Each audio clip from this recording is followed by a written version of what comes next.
de nadie. Pero ocurrió algo, ustedes conocen que Jefté hizo un juramento que fue una auténtica locura, y fue la de presentar a su hija en sacrificio al Señor. Y entonces dice la palabra de Dios que a partir de ese día se convirtió en una costumbre en Israel que las jóvenes, que las chicas se fueran por los campos llorando, endechando, lamentándose de lo que le había ocurrido a la hija de Jefté. ¿Era un mandamiento bíblico? ¿Era algo que Moisés enseñó al pueblo de Israel en el desierto? No. Sino que se hizo costumbre. Empezaron un año y otro año, una generación y otra generación, hasta que aquello se convirtió en una costumbre. Y quiero en esta tarde que ustedes se den cuenta de que una cosa es la costumbre, la cultura, las tradiciones, y otra cosa muy diferente es lo que manda y ordena el Señor en su palabra. A nosotros nos tiene que dirigir la palabra de Dios, no las costumbres de las naciones. No es que esta costumbre, esta tradición lleva 500 años celebrándose en mi país o donde sea. Bueno, los años que se llevan celebrando las costumbres, cualquiera que sean, no le dan credibilidad a la costumbre. Durante muchos siglos era normal salir a una plaza pública y torturar o quemar a una persona, y todo el mundo iba como si fuera un espectáculo público, ¿verdad? Porque era la costumbre de la época. Bueno, pero eso no significa que como era la costumbre, pues está bien. Cuidado, la palabra costumbre, hábito, aparece desde un punto de vista positivo y desde un punto de vista negativo. Por ejemplo, la Escritura dice en el Evangelio según San Lucas que el Señor Jesucristo, conforme a su costumbre, iba el sábado a la sinagoga. Bueno, pero es que hay costumbres buenas, ¿sí? Y hay costumbres malas. En este caso era una costumbre que no tiene nada que ver con la palabra, pero como ya la gente lo hacía, pues el otro lo hacía y el otro lo hacía, y yo creo que ya después de años ni la gente sabía realmente el origen de esa costumbre, pero ya como que formaba parte de la cultura de la época. Quédense con ese detalle. Nos vamos al libro de Isaías, capítulo 2. Libro de Isaías, capítulo 2, versículo 6. Y dice lo siguiente, un texto, por cierto, muy interesante. Isaías 2, versículo 6. Ciertamente tú has dejado tu pueblo, la casa de Jacob, porque están llenos de costumbres traídas del oriente y de agoreros, como los filisteos que pactan con hijos de extranjeros. Uno de los reproches que el profeta Isaías lanzaba en la época en la que él le tocó servir al Señor en su ministerio es que ustedes se han llenado de costumbres que no son costumbres con una base bíblica. No son costumbres basados en un mandamiento de la Escritura, sino en costumbres, como dice aquí, importadas, traídas de Oriente, que no tienen nada que ver con ustedes. Por ejemplo, aquí en España, país en el que vivimos, pues se ha metido con una fuerza tremenda una fiesta, que era una costumbre de pueblos paganos, dicho sea de paso, que se ha celebrado hace poco, la famosa fiesta de Halloween, y tú estudias la historia de nuestros pueblos, aquí hay hermanos de otros países de Latinoamérica, y Halloween no tiene absolutamente nada que ver con la cultura latina, absolutamente. Halloween no tiene nada que ver ni con Argentina, ni Uruguay, ni Venezuela, ni Cuba, ni España, son costumbres importadas, costumbres que no tienen nada que ver con nuestra cultura, pero a base de repetirlas y practicarlas un año y otro año, como que ya forman parte de una de las muchas fiestas que hay a lo largo del año. Eso precisamente es lo que dice el profeta Isaías en su época. Ustedes han abierto la puerta y se han llenado de costumbres traídas de Oriente, que no tienen nada que ver con ustedes. Y dicho sea de paso, la mayoría de esas costumbres traídas de Oriente eran costumbres paganas, costumbres que no tenían absolutamente nada que ver con la palabra del Señor. Vamos a avanzar. Libro de Jeremías, capítulo 10. Jeremías, el capítulo 10, leemos lo siguiente, versículo 3. Jeremías 10, versículo 3. Miren qué texto tan interesante. Porque las costumbres de los pueblos son, ¿qué dice ahí? Vanidad. Vanidad de vanidades, decía el predicador. Las costumbres de los pueblos son vanidad. Y ahora habla acerca de la idolatría, que era una de las costumbres, no del pueblo de Dios, sino de los pueblos paganos. Ahí la palabra pueblos es la palabra goyín. La palabra goyín significa naciones. Cuando se habla de Israel, se menciona Israel, para que no haya género de duda. Pero cuando se habla de naciones paganas, naciones extranjeras, naciones, digamos, no adoradoras del Dios vivo y verdadero, se les llama goyín, se les llama naciones. Y en este caso dice, las costumbres de esas naciones, de esos pueblos, son todas absolutamente vanidades. Quédense con eso. Vamos a leer un versículo en Ezequiel, profeta Ezequiel, un libro que no sé por qué no se suele leer mucho, pero tiene textos y historias muy interesantes. En el capítulo 11 de Ezequiel, el capítulo 12, dice así: sabréis que yo soy el Señor, porque no habéis andado en mis estatutos, ni habéis obedecido mis decretos, sino que según las costumbres de las naciones que os rodean, habéis hecho. Las costumbres de las naciones que les rodean, esas son las que ustedes están practicando. No los estatutos, ni decretos, ni fiestas, ni celebraciones que nuestro Dios ha ordenado en su palabra, sino que todo lo contrario.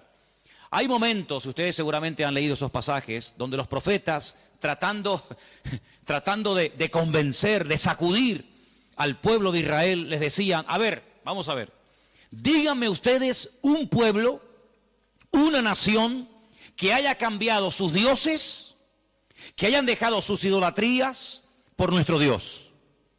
Ninguno, ninguno. Los egipcios, mira que vieron milagros los egipcios, porque las famosas 10 plagas de Egipto eran milagros, eran demostraciones del poder de Dios, ¿sí o no? Totalmente. Dejaron los egipcios al convencerse de que sus dioses no servían para nada, que hicieron el ridículo. Dejaron los egipcios su idolatría para creer en el Dios de los hebreos, en el Dios de Moisés, ¿sí o no? Para nada. Es más, cuando salen de Egipto, ¿qué hace el faraón? Vamos a perseguirlos, vamos a atraparlos y llevarlos otra vez a Egipto para que sean nuestra mano de obra. No se convirtieron, no se arrepintieron. Y mira que vieron la gloria de Dios, un río lleno de sangre. Bueno, eso es algo tremendo. Cruzaban la calle y allí la gente tenía luz y alegría y vida. Y a este lado, muerte, los animales se morían llenos de úlceras, llenos de llagas, miseria, pobreza, muerte. Oiga, aquí hay una diferencia. Esta gente pinta con sangre de cordero las puertas de la casa y no se muere nadie. Y nosotros, los poderosos egipcios, incluido el faraón, se mueren todos los primogénitos. ¿Te parece poca diferencia? Y así podríamos hablar de otra, ¿verdad? Se convirtieron, dejaron su idolatría por el Dios de Abraham, de Isaac y de Jacob. No.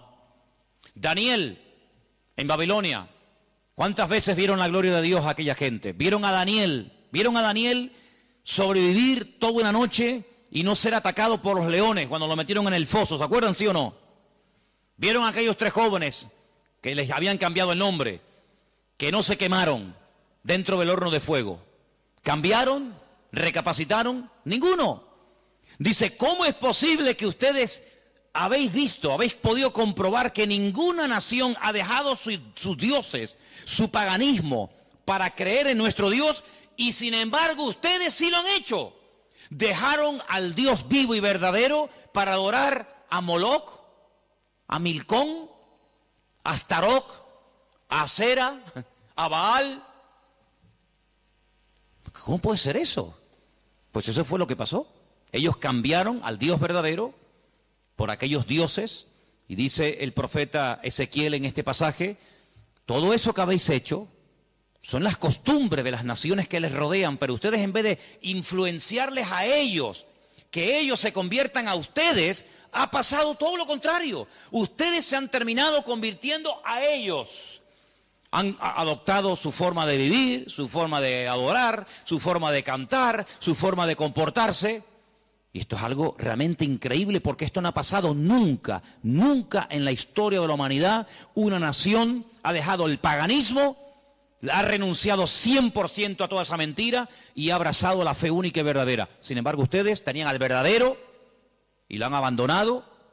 Otros profetas utilizaban el término han adulterado, han sido infieles a vuestro Dios. ¿Para adorar a quién? Al Dios de las moscas, al Dios de los excrementos, como hay por ahí un Dios también en la Biblia que se llama el Dios de los excrementos, para adorar a las criaturas en vez de adorar al Creador. Increíble, increíble. Entonces, los profetas que hemos leído, Jeremías, Isaías, Ezequiel y también en el libro de Jueces, dicen que todo eso, esas costumbres son todas vanidades. Y entonces nosotros como creyentes, que hemos, como dice la Biblia, pasado de muerte a vida, cuando nos convertimos al Señor, cuando salimos de donde hemos salido cada uno, pues tenemos con el paso del tiempo que no solamente decirle al Señor, Dios mío, gracias por haberme salvado, gracias por haberme perdonado los pecados, sino que quiero también pedirte, quiero que me ilumines, porque a lo mejor de mi antigua vida, cuando yo no te conocía, cuando andaba en la ignorancia, cuando estaba en la idolatría, en las costumbres que practiqué yo y mi familia durante toda la vida, Señor, quiero que tú me ilumines, por si acaso todavía puede ser que en mi vida, en mi familia, en mi forma de hablar, de pensar, de vestirme, etcétera, etcétera, todavía quedar algo que no está bien, pero que como lo hace todo el mundo, pues no parece que sea tan malo. Porque si os dais cuenta, hermanos, hay cosas que se hacen hoy en día que están mal, pero sin embargo, como las hace todo el mundo, no se ven mal. Por ejemplo, a mí una de las cosas que me llama la atención, cuando voy a lo mejor a algún supermercado, es que de un tiempo a esta parte, en la parte donde está todo lo que es los puros y los cigarrillos y todo esto, es increíble. ¿Os habéis dado cuenta lo que ponen como advertencia en las cajas de cigarrillos? El cigarrillo mata, el cigarrillo produce enfermedades pulmonares, cáncer y esto y lo otro. Pero ¿quién hoy en día iría por la calle poniéndole una multa a una persona por fumar? Nadie. ¿Por qué? Porque como lo hace todo el mundo, ya forma parte de una vida normal, pues no se ve tan mal. Pero cuidado, el que lo haga mucha gente no significa de que esté bien, ¿sí o no? Entonces puede ser que a lo mejor algunos de ustedes en algún momento se ha sentido, perdonen la expresión, como un bicho raro en su puesto de trabajo, con los amigos, con la familia, con los vecinos, ¿sí o no? Porque resulta que todo el mundo ve bien, pues ciertas y determinadas cosas que cuando vamos al manual, cuando vamos a la palabra de Dios, resulta que no solamente están mal, sino que incluso son pecado y abominación ante los ojos de Dios. Vaya usted a una manifestación de miles y miles y miles de personas a favor del aborto y párese en esa marcha y diga que el aborto es un crimen, que es un asesinato y que eso es una abominación delante de Dios. ¿Lo matan? ¿Sí o no? ¿Lo matan? Párese usted en una manifestación donde están llevando a una virgen, a un patrón, a un santo y diga, ¿pero qué estáis haciendo? Si nuestro Dios prohíbe todo esto, si eso es abominación delante de nuestro Dios, si en la base mínima, que son los 10 mandamientos, ya se prohíbe categóricamente todo esto, ¿te matan? ¿Por qué? Porque es que esto se ha practicado. Y claro, después ves ahí al alcalde, y ves al teniente alcalde, y ves al concejal de no sé qué, y ves a fulanito de tal, y incluso al rey, y ves a la reina, y ves a la... Entonces parece que como que no está tan mal porque lo practica mucha gente.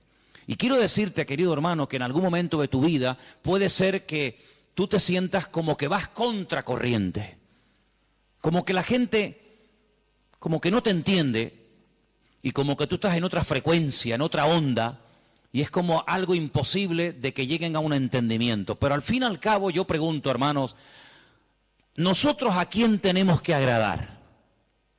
¿A quién tiene que agradar usted? ¿A nuestro Dios, sí o no?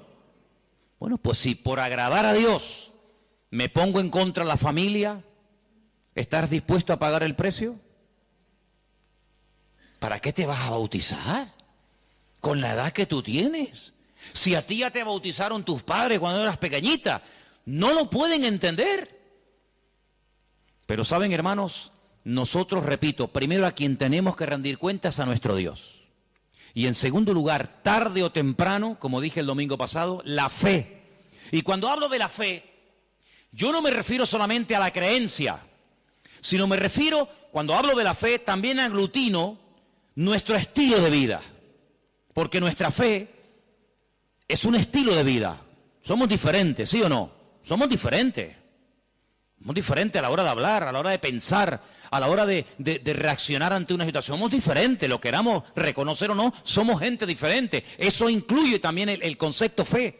No solamente que creo en un Dios, en un cielo, en un infierno, en la Biblia como palabra de Dios, sino que la fe me lleva a una serie de cambios. Bueno, pues en ese paquete de mi estilo de vida, yo tengo que pararme y decir, lo que estamos haciendo forma parte de una base bíblica o de costumbres que se han ido traspasando de padres a hijos, de generación en generación, y yo, como he formado parte toda la vida, evidentemente, de este sistema de vida del mundo, pues las he incorporado como algo normal, pero nunca me paré a preguntarme si lo que yo estaba practicando, si lo que yo estaba creyendo era de Dios o era algo totalmente antibíblico. ¿Quién te convenció a ti? ¿Cuándo te diste cuenta de que adorar imágenes no era de Dios? Algunos de ustedes lo hicieron toda la vida. Pero llegó un momento en el que dijiste, esto no es de Dios, ¿sí o no? El que fue ladrón, el que fue drogadicto, el que practicó la prostitución o cualquier otro pecado. Hay un momento en la vida en el que a la luz de la Escritura, oyendo los mensajes, las predicaciones, leyendo la Biblia, el Espíritu, ¡pam!, te golpeó, ¿sí o no? Te tocó y dijiste, que va, yo no puedo seguir por este camino. Y cuanto más profundices en la Biblia, cuanto más profundices en la palabra, te das cuenta de que uno tiene que cambiar en todo, en todo. Forma de hablar, a veces, ¿por qué no decirlo?, hasta en la forma de vestir, ¿sí o no? Hombre, vamos a ver, si por ejemplo una chica que está ejerciendo la prostitución esta tarde se convirtiera al Señor, seguramente la forma como esa chica se viste, que está diseñada para seducir, para atraer, para llamar la atención, pues cuando esa chica se convierta al Señor, lo más probable es que el Espíritu le ponga en su corazón que la forma como viste, pues es una forma que tiene una finalidad, pero que esa finalidad en absoluto la tengo que llevar a cabo en un culto. Por lo tanto, seguramente, en un momento determinado, el Señor le pondrá en su corazón, oye, vístete un poco más decentemente, más ¿sí o no? Seguramente que sí. Y el que toda la vida ha estado robando o toda la vida ha estado haciendo daño, seguro que el Espíritu le va a hablar en ese área de su vida. Pero luego hay otras cosas, como hemos leído, costumbres, que como que no las vemos tan mal. Y hemos visto a la luz de la palabra de Dios, solamente les di 4 textos, están ahí grabados por si los quieren después volver a leer. 4 versículos donde tenemos que analizar y preguntarnos las costumbres, no los mandamientos. Las costumbres que estamos llevando a cabo son bíblicas, son de Dios. Y ahora vamos a pasar al tema que la gente nos pregunta mucho por internet. ¿Qué opinan ustedes acerca de estas fiestas navideñas? ¿Puede un cristiano? ¿No puede un cristiano? ¿Está bien esto? ¿Está bien aquello? Bueno, lo primero que tenemos que partir de la base es la siguiente. Nadie, absolutamente nadie, desde que el cristianismo o desde que Cristo vino a este mundo, y mira que lo han intentado, nadie sabe exactamente el día en el que nació el Señor Jesucristo. Nadie. A lo largo de la historia se ha especulado, incluso, si ustedes se meten a estudiar este tema, incluso algunos llegaron a predicar y a enseñar en sus respectivos congregaciones o ministerios que Jesús nació entre marzo y abril. Otros entre septiembre y octubre. Y así diferentes opiniones. Por lo tanto, partimos de la base de que, lógicamente, el Nuevo Testamento, porque el Antiguo no te lo va a decir, porque no había nacido, el Nuevo Testamento en ninguna parte te dice exactamente el día en el que el Señor Jesucristo nació. Nadie sabe absolutamente nada. Sí sabemos que murió en una época en la que los judíos estaban celebrando una fiesta llamada la Pascua. Sí sabemos que hay una fiesta que nosotros la conocemos como Pentecostés, que su nombre original es Shavuot, la fiesta de las semanas, que el Señor la utilizó para que en ese día concretamente, pues aquel grupo que había en aquella casa fueran llenos del Espíritu Santo. Eso sí lo sabemos. También podemos saber con exactitud que el Señor Jesucristo, la noche que fue entregado y en ese lapsus de entre una hora y otra, y fue a ser crucificado, se estaba celebrando la fiesta de los panes sin levaduras que se unía a la de la Pascua. Todo eso está clarísimo. Y sabemos pues cuándo hay que celebrar la fiesta de la Pascua y la fiesta de Pentecostés y la fiesta de los tabernáculos. Todo eso lo sabemos porque está estipulado en la Biblia. Y te dice, contarás desde tal día a tal día, tanta semana. ¡Pum! Y eso es matemático. Pero en cuanto al nacimiento de Cristo, la Biblia no nos da ninguna información exacta de cuándo nació. ¿Por qué? Porque en nuestra concepción, entre comillas, cristiana, cometemos un gravísimo error. Y es que Jesucristo nació en un contexto judío, no en un contexto cristiano. Jesús nunca fue a ninguna iglesia evangélica, él toda la vida fue a sinagogas. Jesús nunca practicó costumbres cristianas. Las costumbres que él practicó, y su padre y su madre y sus antepasados, eran costumbres judías, ¿verdad? Por lo tanto, para nosotros se comienza a contar desde el nacimiento del niño y dice, bueno, el niño nació el 2 de octubre. Pues al año que viene, el día 2 de octubre, el niño cumple un añito. ¿Sí o no? En la mentalidad judía no se cuenta el tiempo así. En la mentalidad judía, en el momento en el que la mujer sabe que está embarazada, en el que la mujer sabe perfectamente que sí o sí está embarazada, ahí se empieza a contar. No a partir del nacimiento a los 9 meses, ¿me entendéis? Por lo tanto, ya empezamos mal. Es como, por ejemplo, cuando nosotros decimos, bueno, ahora mismo aquí en Tenerife tenemos las 8 en punto de la noche. A las 12:01 será día viernes. Eso según nuestro calendario, según nuestra cultura, según la Biblia, ya es viernes. ¿Por qué? Porque en cuanto cae el sol y ya se puede ver, aunque sea una sola estrella en el firmamento, automáticamente ya estamos al día siguiente. Entonces dice, entonces todo es al revés. Bueno, hay que saber estas cosas. Nuestro calendario gregoriano, inventado, mandado a hacer por un papa, tiene 365 días. El calendario bíblico tiene 360 días. Otro dato a tener en cuenta. ¿Qué te parece? Y así podríamos contar cantidad de detalles que cuando uno va a la palabra, uno tiene que conocerlos. Porque si no, ya estás partiendo equivocadamente. Y entonces decimos, el nacimiento del niño marca el momento de su nacimiento y de su próximo cumpleaños. Te vuelvo a repetir, la vida en la cultura judía, en la cultura hebrea, se cuenta a partir de la concepción, no a partir del nacimiento. Ahora bien, tengo aquí algunos datos que les voy a leer en esta tarde, que son muy interesantes, pero primeramente quiero decir lo siguiente. No sabemos la fecha exacta del nacimiento de Cristo. No hay ni un solo ejemplo, ni uno solo. Si alguien sabe de alguno, por favor que lo diga ahora, o calle para siempre. No hay ni un solo ejemplo en el Nuevo Testamento de nadie que haya practicado el nacimiento de Cristo, que haya celebrado, mejor dicho, el nacimiento de Jesús. La única fiesta que nos obligó el Señor a recordar frecuentemente fue, dice, haced esto, háganlo en memoria de mí. Y cada vez que comáis este pan y cada vez que bebáis de esta copa, mi muerte estáis anunciando hasta que yo vuelva. Es una orden. Yo sé que hay movimientos cristianos o evangélicos que no practican esto de tomar pan y vino asiduamente, porque dicen que es algo simbólico. Bueno, yo solamente lo digo con todo mi respeto, no saben lo que se pierden. Y es una interpretación incorrecta. Yo creo que es bíblico y estamos todos de acuerdo, ¿sí o no? O sea, hay que partir el pan y el vino. Hombre, hay iglesias que lo hacen todos los domingos. Elena, por ejemplo, se crió en una iglesia que todos los domingos, sí o sí, todos los domingos a la mañana, se llama culto de comunión. Por eso, porque se da la comunión. Hay iglesias que lo hacen una vez al mes, otras iglesias una vez al año, etcétera, etcétera. Pero que hay que hacerlo, hay que hacerlo. Pero Jesús nunca dijo, los discípulos nunca dijeron, Pablo nunca escribió, Pedro nunca escribió, Santiago nunca escribió, ningún discípulo escribió, y también tenéis que recordar todos los años el nacimiento del Mesías. No. Mira, recordamos cuando partió el pan y el vino e inauguró el nuevo pacto.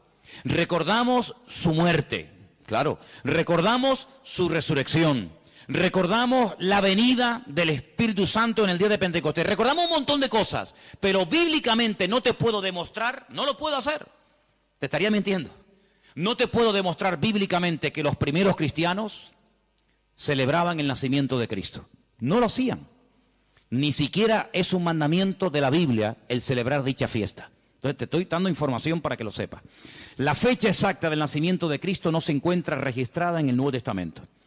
Ahora, el famoso día 25 de diciembre ha sido un día que en el mundo pagano, en el mundo greco-romano, ustedes saben que estaban los babilónicos, luego vinieron los medos persas, a continuación los griegos y después los romanos. El Antiguo Testamento, lo que llamamos vulgarmente Antiguo Testamento, termina con el imperio medo-persa. Pero cuando empezamos a leer el Nuevo Testamento, nos encontramos a los romanos. Y tú dices, ¿pero y los griegos? ¿Ves? La Biblia no te da información sobre los griegos. Pero entre el Antiguo y el Nuevo Testamento, que hay 400 años de silencio, ¿sabían eso, no? Nuestro Antiguo Testamento, ¿cuál es el último libro del Antiguo Testamento según nuestra Biblia? Malaquías. Pero cuando tú vas a una Biblia hebrea, tú te das cuenta que el último libro del Antiguo Testamento no es Malaquías, es Segunda de Crónicas. Da igual, el orden no altera los factores, ¿no? Sea uno, sea otro, son exactamente lo mismo, aunque el orden es diferente. Pero cuando se termina de escribir, cuando el último profeta del Antiguo Testamento terminó su mensaje, supongamos que fuera Malaquías, hasta que encontramos al siguiente profeta predicando. ¿Y quién fue el siguiente profeta entre el Antiguo y el Nuevo predicando? ¿Quién fue? Juan el Bautista. Hay 400 años de silencio. No hubieron profeta entre Malaquías y Juan el Bautista. ¿Y cómo se guiaba la gente? Por la palabra. Ahí estaba todo escrito, todo comprimido, todo condensado, y fue un tiempo de silencio, de palabra profética, pero la palabra ya estaba escrita. Luego la gente querían palabra, vayan a la palabra, valga la redundancia. Vayan a la escritura y ahí encuentran todo. Bien. Entonces cuando vamos a estudiar la palabra de Dios, nos encontramos que ese imperio que no aparece en el Antiguo Testamento, que son los griegos, que aparece en esos famosos libros que yo he recomendado muchas veces que lean, Primera y Segunda de Macabeos, que son la familia de los Macab, que significa martillo en hebreo. Los macabeos son los que martillaban, los que machacaban. Y en estos días en Israel se está celebrando una fiesta que no tiene una base, vamos a decir, bíblica, sino es un mandamiento bíblico el cumplirla, vaya, pero que es una fiesta que en estos días ya se está celebrando, y les voy a demostrar que Cristo la celebraba, aunque no era mandamiento, Él la celebraba, y es una fiesta que se llama la fiesta de Hanukkah. Y por eso ustedes cuando van a Israel van a encontrar que hay dos modelos de candelabro diferente. Está el famoso menorá, que tiene 7 brazos, y después se encuentran la Hanukkía. Menorá es el de 7, Hanukkía es el de 9. Y tú dices, ¿qué diferencia hay entre uno de 7 y uno de 9? Bueno, te lo voy a decir. El candelabro de 7, la menorá, era el que se utilizaba primeramente en el tabernáculo y después en el templo, pues para iluminar. No había luz eléctrica, no había un interruptor y se encendía la luz, sino que se ponía aceite, ¿verdad? Se iluminaba para que el sacerdote pudiera moverse y pudiera ministrar en el templo, ¿verdad? Ya dimos en su día una explicación de que el primer versículo, quédense con este dato, el primer versículo de los primeros 5 libros de la Biblia, Génesis 1.1, Éxodo 1.1, Números 1.1, Levítico 1.1 y Deuteronomio 1.1, nos explican todo lo que tiene el el menorá? ¿Cuántas palabras tiene en hebreo el primer versículo de Génesis? 7 brazos. Otra característica de la menorá la encontramos en Éxodo 1:1 y así sucesivamente, pero no voy a entrar en detalles acerca de eso. Pero en la época de los seleucidas, en la época de los griegos, déjeme que les cuente algo de historia, que es bueno saberlo. Cuando Alejandro Magno muere, dicen que era homosexual, no dejó descendencia.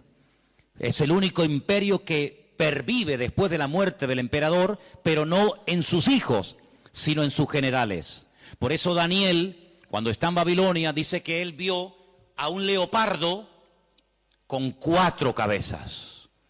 Y las 4 cabezas son los 4 generales que cuando Alejandro Magno muere, se reparten en 4 pedazos el mundo que había conquistado Alejandro Magno, ¿verdad?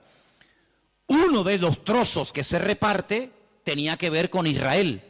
Y allí estaba el famoso Antíoco Epifanes, que era terrible, terrible.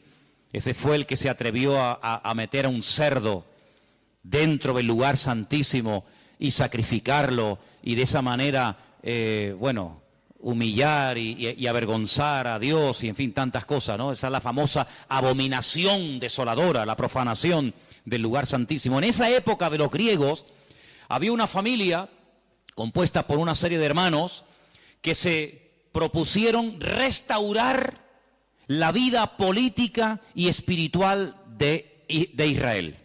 Los griegos dominaban, el templo lo habían convertido en un gimnasio, habían impedido los sacrificios y aquello era un desastre. Esta familia se levanta, primero un hijo, después el otro hermano, todos murieron como mártires, es una historia tremenda. Y estos macabeos, que no se llamaban macabeos, sino una especie de apodo, los que martillaban, los que golpeaban, pelearon militarmente, cuerpo a cuerpo con los griegos y los derrotaron, los vencieron, los echaron de Israel y restauraron el culto en el templo. Pero resulta que el aceite que se utilizaba para las lámparas del candelabro, en este caso de la menorá, no llegaba, porque lleva un proceso y se tarda un tiempo en elaborar ese aceite específico para la menorá. Había muy poco aceite. ¿Qué ocurrió? Oraron al Señor y el Señor hizo que la poca aceite que quedaba durara milagrosamente más tiempo de lo que habitualmente duraba. A partir de ese momento, para recordar el milagro de que el Señor permitió que el aceite durara más tiempo de lo habitual, se comenzó a celebrar la fiesta de la Hanukkah, la fiesta de las luces, la reinauguración del templo. Entonces, en esta época del año, para recordar ese milagro, se enciende con la vela del centro, cada día una vela diferente, hasta llegar a 9 velas, porque ese fue el tiempo que duró el aceite. Y eso es lo que significa la fiesta de Hanukkah. Ahora ustedes pueden ver, dice, y Jesús subió al templo a la fiesta de la dedicación del templo. Y tú dices, ¿qué fiesta es esa? Porque ahí no dice Pascua, ahí no dice Pentecostés, ahí no dice tabernáculo, dice a la fiesta de la dedicación del templo. Pero si el templo ya estaba inaugurado cuando Cristo vivía. Pero era la fiesta en la que se recordaba la reinauguración del templo cuando los macabeos derrotaron a los seleucidas, a los griegos, y entonces esa era la fiesta de Hanukkah que Cristo la celebraba, Juan capítulo 10. Entonces Cristo, que sabía la historia de esa fiesta, dice, yo soy la luz del mundo. Y la gente sabía lo que estaba diciendo, porque así como este aceite, esta luz se enciende, yo soy ahora la luz del mundo. Y posteriormente a sus discípulos le dice, y ahora también vosotros sois la luz del mundo. Y todo está basado en algo que pasó en aquel tiempo. Entonces, cuando vamos al Nuevo Testamento, nos encontramos que nos dice la Biblia quién gobernaba en el Imperio Romano en el tiempo del nacimiento de Cristo. Pero cuando se hace el calendario gregoriano o cristiano, vaya, el que tenemos ahora mismo nosotros, se cometió una gravísima equivocación. Algunos calculan que del verdadero calendario bíblico al que usamos actualmente puede haber una diferencia entre 4 y 6 años. Es decir, que en vez de estar ahora en el 2015, estaríamos ahora 4 años o 6 años más de lo que estamos. Y eso es bueno saberlo, porque la Biblia nos da datos acerca de lo que va a ocurrir en cada tiempo, y por eso estamos viendo profecías cumplidas nosotros en este momento, que tú dices, pero no me encaja el tiempo. Claro, no te encaja el tiempo si te llevas por el 2015, pero si te llevas por el calendario bíblico, te encaja todo de una forma maravillosa, porque Dios no se mueve con el calendario inventado por don Gregorio, sino Él se mueve por el calendario inventado y creado y dado por Él en su bendita palabra. ¿Cuántos dicen amén? Entonces, sigo leyendo esto que está muy interesante. La historia de la Navidad parece tener los primeros antecedentes entre el 320 y 353 después de Cristo. Es decir, que hasta el 350 y pico después de Cristo, ningún cristiano, ninguna iglesia practicaba o celebraba lo que vulgarmente llamamos la Navidad. Durante más de 300 y pico de años, esto no existía. ¿Qué te parece? Yo dije un día que si ustedes quieren ver la transformación terrible que experimentó el cristianismo, tienen que leer detenidamente lo que pasó en el Concilio de Nicea. Ahí en Google, se meten, Concilio de Nicea, estudien, lean lo que allí pasó. El cristianismo del 300 para atrás era diferente al cristianismo que se vive hoy en día del 300 y pico hasta nosotros. Todo cambió, hermanos, todo cambió. Entonces fue en esa época, en ese tercer siglo, cuando se comenzó a decir que Cristo había nacido el 25 de diciembre. ¿Por qué? Porque era la fiesta, era el día más pagano del año. Se celebraba el culto al dios Saturno, y el dios Saturno era el dios de las cosechas, y era un día de celebración, pero de celebración pagana, de sacrificios en agradecimiento al dios Saturno. Era el solsticio de invierno en el hemisferio norte, y ahí dijo alguien, bueno, vamos a utilizar el día más pagano del año cuando se adora al sol, vamos a utilizarlo y lo vamos a cristianizar para que de esa manera también nosotros los cristianos formemos parte de la festividad y de la alegría a nivel mundial. Desde finales del siglo IV, finales del siglo IV, el cristianismo comienza con la famosa tradición de la Navidad, y el Papa Julio I dijo que Jesús había nacido el 25 de diciembre. ¿De dónde lo sacó? De ninguna parte, se lo inventó, porque la Biblia no dice que Jesús nació el 25 de diciembre, pero él, como era el Papa, cualquiera le llevaba la contraria.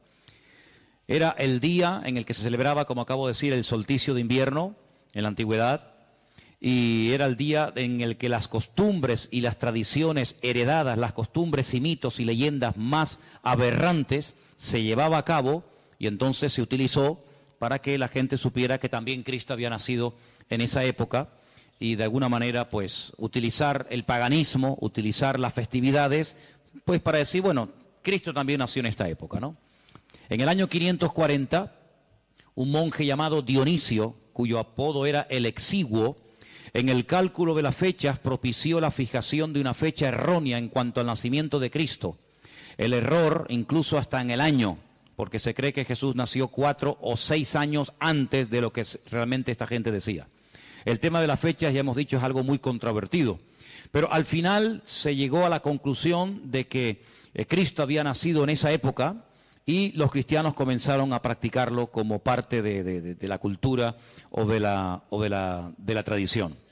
Hay muchos relatos en los que cuenta la historia que miles y miles de cristianos se dejaron matar, quemar, crucificar y torturar hasta la muerte porque se negaban a celebrar la famosa Navidad el 25 de diciembre. Así que hermanos nuestros en la fe han muerto quemados, torturados y crucificados por negarse a formar parte de una fecha inventada, creada por el hombre, rodeada de paganismo, donde una de las costumbres que había era sacrificar toros, sacrificar animales, cortarle los testículos a estos animales y colgarlos en los árboles.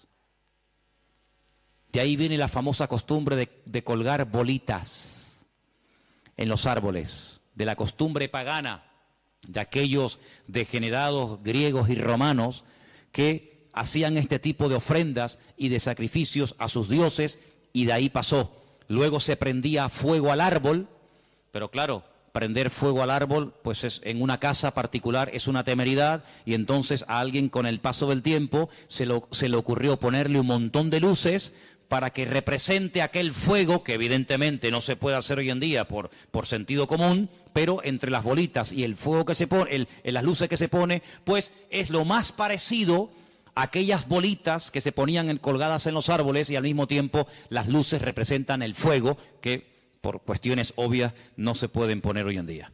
Así que Jesús no nació el 25 de diciembre, pero escuchen esto porque es muy interesante. La explicación más consistente de los historiadores es que el origen de la Navidad se tomó entre el siglo III y IV, ya lo hemos dicho, ¿verdad? El porqué de la elección de esta fecha, bueno, se relaciona con la necesidad de la reciente oficializada religión cristiana de imponerse sobre las tradiciones de los cultos paganos romanos. En aquel tiempo el mundo estaba dominado por el Imperio Romano, se adoraba a Saturno, como el Imperio Romano a través del emperador Constantino supuestamente se había convertido. Dejemos de celebrar en el 25 de diciembre la fiesta a Saturno, pero claro, ahora está todo el mundo acostumbrado a practicar el 25 de diciembre a Saturno. ¿Y ahora qué hacemos? Ahora somos cristianos. Bueno, pues sigamos celebrándole igual, pero a Saturno ya no podemos, somos cristianos. Bueno, a Saturno no, a Cristo. El mismo perro, pero con distinto collar.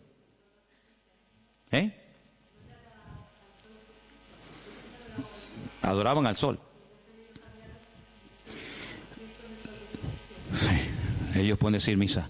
Los papas eligieron el 25 de diciembre como día del nacimiento de Jesús, como una estrategia para el proceso de expansión del cristianismo, en el que sistemáticamente se buscó absorber y fusionar toda celebración de ritos paganos con las nuevas creencias o fe de los cristianos. Por lo tanto, bíblicamente, si alguien te para en la calle y te dice que la fiesta de la Navidad, que se suele celebrar el 25 de diciembre, tiene un trasfondo pagano, no se te ocurra llevarle la contraria ni decirle que no es así, porque vas a ser el más rotundo ridículo. Efectivamente, el día 25 de diciembre era una fiesta, la fiesta más pagana en todas las culturas del Imperio Romano, donde se hacían auténticas barbaridades, sacrificios humanos, sacrificios de animales, ofrendas brutales de sangre, etcétera, etcétera. Como supuestamente, repito, el Imperio Romano dejó el paganismo y abrazó la fe cristiana que había perseguido durante más de 300 años, pues ahora ¿qué hacemos? Ahora nos encontramos con un dilema. Bueno, lo solucionamos fácilmente. Seguimos manteniendo el día, seguimos manteniendo las costumbres de dicho día, ¿vale? Seguimos celebrando todo exactamente igual, pero en vez de a Saturno, en vez de a divinidades falsas, pues la celebramos a Dios, y total, aquí no ha pasado absolutamente nada. A base de repetir y de repetir y de practicar, un siglo, otro siglo, una generación, otra generación, nos hemos puesto hoy en día en el año 2015, aparentemente después de la era cristiana, y resulta que hemos abrazado unas costumbres y unas prácticas que nosotros no lo hacemos con ninguna mala intención, ¿no? Nosotros no lo hacemos porque creemos en el paganismo, ni mucho menos, pero sin darnos cuenta estamos practicando y celebrando y haciendo cosas que tienen un trasfondo totalmente pagano, pero después queremos que los paganos cambien cuando los paganos lo que han hecho es que nos han cambiado a nosotros. Y se han metido en nuestras casas, y se han metido en nuestras costumbres, y se han metido en nuestro vocabulario, y hemos visto, no de ahora, de hace ya muchos años, que en estos días que teóricamente, vamos a decir, ha nacido el Señor, que no es así, ya lo hemos demostrado, pero que teóricamente teníamos que celebrar su nacimiento, resulta que se ha convertido en una fiesta ¿de qué? De despilfarro, de derroche, de negocio, donde después se habla de la famosa cuesta de enero, porque la gente empezó a regalar y a comprar y a regalar y a comprar, a regalar y a comprar cosas que después en enero se arrepienten o no usan o quieren cambiar, y después resulta que ya el año, en vez de empezarlo libre de deudas, ya lo empiezan con más deudas, aparte de las que ya tenían del año anterior. ¿Por qué? Porque la fiesta así lo requiere. Porque si no le regalamos al abuelito, y si no le regalamos nada al niño, y si no le regalamos nada a la abuelita, o al tío, o al papá, o al sobrino, pues como que es una falta de educación, y como que falta el amor en la familia, y como que todos nos hemos vuelto locos, y nos hemos fanatizado, porque ahora somos cristianos. No, mi hermano, aquí no nos hemos vuelto locos, sino que ¿sabe lo que pasa? Que el conocimiento confronta, y el conocimiento compromete. Por eso hay gente que dice, yo prefiero no saber nada, y seguir en la ignorancia. Pero ¿sabes qué? Cuando estamos en Cristo, estamos obligados, estamos comprometidos con la verdad. Y la verdad nos hará libres en la medida, no es como un botón, la verdad os hará libres. Eso no cuesta nada decirlo. La verdad nos hará libres siempre y cuando interioricemos y practiquemos la verdad. Porque yo puedo conocer la verdad, pero la verdad si no la vivo, si no me la aplico, si no la practico y si no la interiorizo, la verdad simplemente no hace absolutamente nada. No es como un amuleto. ¿Cuánta gente ha comprado antaño la Biblia? ¿Cuántos hogares tenían un pedazo de Biblia enorme y la tenían ahí en la estantería? ¿Por qué? Porque, hombre, es la palabra de Dios. Pero es que la palabra de Dios no es un amuleto. No es como el que pone una herradura. No es como el que pone una ristra de ajos. No es como el que recurre a un amuleto, que los hay en todas las religiones. Los judíos también tienen un montón de amuletos, ¿eh? No se pueden ustedes imaginar. La famosa segulá y tantos amuletos creados y diseñados y vendidos y bendecidos por los rabinos para protección del mal de ojo, para protección de no sé qué, para protección de los malos espíritus. En todas las religiones siempre ha habido amuletos, pero la verdad, la Biblia no es un amuleto, es un estilo de vida que nos lleva a comprometernos y nos lleva a decir, Señor, perdóname, porque he estado creyendo y practicando y encima enseñando y transmitiendo una mentira, creyendo que es una verdad. Y no hay nada peor que creer que algo de mentira es una verdad y yo la practico en mi vida. Hermanos, en estos días, generalmente en todas las iglesias, incluido esta, suele ocurrir algo muy común. Y es que, por ejemplo, lo notamos, ¿no? Y no es que llevemos un control excesivo del tema, pero les cuento la realidad.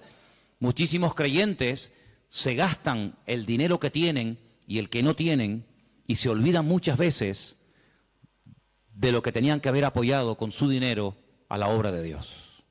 ¿Por qué? Porque hay que comprar regalos a todo quisque, y hay que tirar la casa por la ventana. Y si nos vamos a la noche a la cama sin tener toda la mesa llena de comida, como que no hemos celebrado Navidad. Y yo pregunto, imaginémonos por un instante, que no es así, pero trabajemos con la hipótesis. Bueno, vale, nació el 25 de diciembre, vale, perfecto. Si realmente nació el 25 de diciembre, ¿a quién tendríamos que celebrar la fiesta? Me imagino que al Señor. Pero nosotros somos tan listos que nos hacemos la fiesta para nosotros. Y tendríamos que traerle regalos a Él. ¿Cómo? Bueno, pues ¿qué le hace falta a la iglesia? Pintarla. Yo regalo este año la pintura. Si el cumpleaños del Señor y esta es la casa del Señor, ¿qué le hace falta a la iglesia? Más sillas, yo las regalo. Pero no hacemos regalos al que cumple años, teóricamente, sino que nos hacemos regalos a nosotros. A papá, a mamá, al tío, al sobrino. Y yo digo, bueno, ¿el cumpleaños de quién es? ¿Tuyo? ¿O es el del Señor? Porque si es el del Señor, al que menos le hemos regalado ha sido a Él. Resulta que nos hemos regalado a nosotros. Y tenemos, los que tengan, ¿no?, el árbol lleno de docenas de juguetes y docenas de regalos. Y tú dices, ¿y el regalo del Señor dónde está? Porque la iglesia no puede sufrir en estos tiempos, en este mes de diciembre, porque teóricamente sería el mes de más abundancia, ¿sí o no? Tendría que ser el mes en el que sobraran Biblias, sobraran sillas, sobrara de todo, porque es el día especial del Señor. Pues ¿saben qué? Suele ocurrir generalmente todo lo contrario. es cuando tal vez menos nos acordamos del Señor. Ahora, nosotros vamos a utilizar la fiesta que el mundo inventó, no el Señor, no la iglesia primitiva, no la Biblia. Nosotros vamos a utilizar la fiesta que inventó el mundo para decirle al mundo el motivo por el cual el Señor vino a este mundo, que no fue otro más que morir por nuestros pecados, derramar su sangre y restaurar nuestra vida y sacarnos de la miseria y de la ignorancia y ponernos en el reino de su amado Hijo. Eso es lo que vamos a hacer. El mundo que celebre lo que quiera. No es un tiempo para derroches, ni despilfarros, ni borracheras. No es un tiempo para trasnochar y tirar la casa por la ventana y parece que si no le regalo un suéter o un pantalón o una camisa, fulano se enfada y me mira, pues que me mire como quiera, pero no es un tiempo para nosotros. Tendría que ser en todo caso un tiempo de más oración, de más compromiso, de más reuniones, de más entrega. Tendría que ser eso si verdaderamente nació en esta época, tendría que ser eso, pero lamentablemente vemos que no lo es. Y entonces, amados hermanos, resumiendo un poco todo esto, ¿qué vamos a hacer nosotros? Vamos a decirle al mundo, claro, nosotros creemos que Él vino. ¿Cómo no lo vamos a creer? Nosotros creemos que Él nació y que Él vivió en esta vida y que Él murió y que Él resucitó y que digan lo que quieran, pero vino con propósito, vino con un objetivo, no vino para entretenernos, no vino para que ahora en diciembre tiremos la casa por la ventana, luego en abril, marzo, abril, volvamos a recordar toda la tragedia de la sangre, de la muerte, de Pilato, de la crucifixión, de la tumba, de los latigazos, etcétera, etcétera, y el resto del año. No, hermano, no vamos a dejarle al mundo que nos diga cuándo y dónde tenemos que celebrar lo que tendríamos o no que celebrar. ¿Qué es lo que tenemos que celebrar? Lo que dice la Biblia. Haced esto en memoria de mí. Ahí tienes ya un ejemplo.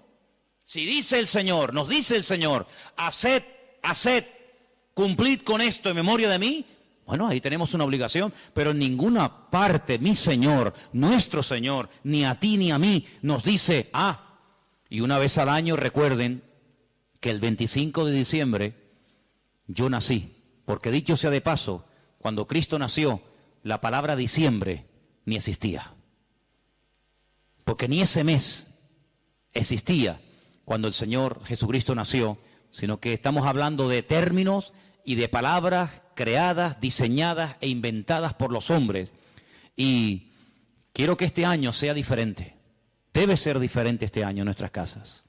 Lo dije hace mucho tiempo, cuando pongamos la mesa y nos juntemos los hermanos, los amigos, los familiares, etcétera, pongan en la mesa un cubierto como si Él estuviera sentado en la mesa con nosotros. Para que cuando venga un inconverso te diga, oye, ¿y ahí no se va a sentar nadie? Sí, ahí está sentado esta noche el Señor con nosotros. ¿Y eso? Sí, porque queremos que el Señor esté sentado en nuestra mesa. Porque si el Señor no está sentado en esta mesa, ¿qué rayo estamos celebrando nosotros aquí esta noche? ¿Qué estamos celebrando? ¿Un banquete? ¿Qué estamos celebrando? Si el Señor no está sentado en esta mesa, ¿qué hacemos aquí tú y yo? Es una cena normal y corriente como cualquier otra, pero queremos invitar al Señor a nuestra casa. Queremos que coma con nosotros, que viva con nosotros, que duerma con nosotros, que entre con nosotros, que salga con nosotros. Nuestra vida no gira en torno a fiestas, porque nuestra fiesta se llama Cristo. Y nuestra fiesta desde el 1 de enero hasta el 31 de diciembre. ¿Cuántos dicen amén? No tenemos que decir, ahora el nacimiento, ahora la muerte. Todos los días yo recuerdo que Cristo vino a este mundo a morir por mí. ¿Sí o no? Todos los días yo recuerdo que Él murió por mí en la cruz. Todos los días, no solamente el domingo de resurrección, allí en el Parque La Granja. Yo todos los días recuerdo que el Señor resucitó al tercer día. Yo todos los días recuerdo que Él está vivo. No tengo que decir, bueno, ahora esto. Ahora, ¿quién nos marca a nosotros el calendario? Lamentablemente, ¿sabe quién nos marca el calendario? El mundo. El mundo se ha metido en la cultura de tal manera que dice, no, ahora carnavales, ahora Halloween, ahora Semana Santa, ahora la Ascensión de María, ahora el Puente de la Constitución. Y le hemos dejado al mundo que nos organice el tiempo y nos diga incluso cómo tenemos que comportarnos en cada época del año. Claro, nosotros gracias al Señor somos cristianos y muchas de esas cosas ya no las hacemos, pero el que es mundano, el que no es cristiano, dice, carnavales, ¿me tengo que disfrazar? Me tengo que disfrazar, ¿por qué? Porque el mundo dice que ahora es cuando yo me tengo que hacer, de disfrazar y hacer el idiota durante una semana o 15 días. Pero luego no, ahora dice, no, ahora viene la cuaresma. Ahora viene la resignación, el perdón, la ceniza, no sé qué, no sé cuánto. No, ahora viene la Semana Santa, no, ahora viene no sé qué. Y le hemos dejado al mundo que organice nuestro tiempo y nuestro estilo de vida. Nuestro tiempo y nuestro estilo de vida, ya lo dijo el Señor cómo tiene que ser. Si a alguien le interesa, aquí lo tienen. Señor, ¿qué tengo que celebrar en marzo? Señor, ¿qué tengo que hacer en diciembre? ¿Qué tengo que hacer cada día de la semana? Aquí está el manual. No le dejemos al mundo que nos organice, porque mira, yo me acuerdo que hace años, y termino, en España no se celebraba Halloween. ¿Cuánto tiempo lleva esta fiesta entre nosotros más o menos? ¿Alguien más o menos sabe?